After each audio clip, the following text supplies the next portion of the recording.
Oracle నుంచి ఒక 30,000 మందిని లే ఆఫ్ చేసేసింది. ఆ 30,000 మందిలో 12,000 మంది మన ఇండియన్స్ ఉన్నట్టు సమాచారం.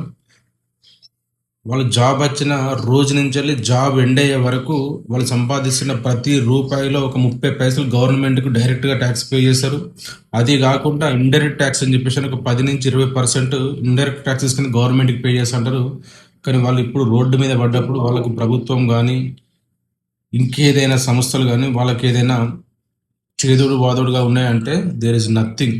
ఒక్కసారి వాళ్ళ జాబ్ కనుక పోతే వాళ్ళ పరిస్థితి దారుణంగా ఉంటుంది.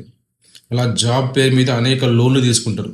ఆ లోన్లు కట్టలేక వాళ్ళ కుటుంబాలు రీసెంట్గా ఒక సంఘటన ఏమైందంటే ఆ లే ఆఫ్స్లో భాగంగా వాళ్ళు హౌస్ లోన్ తీసుకున్నారంట. హౌస్ లోన్ కట్టలేక బిల్డింగ్ పై నుంచి దూకి చచ్చిపోయింది.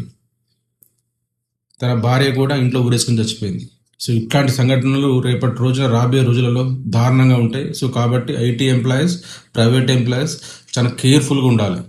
ప్రతిదీ మనసుకు తీసుకోకండి. మనకంటూ ఎవరు ఉండరు, మనకంటూ మనమే బలంగా ఉండాలి.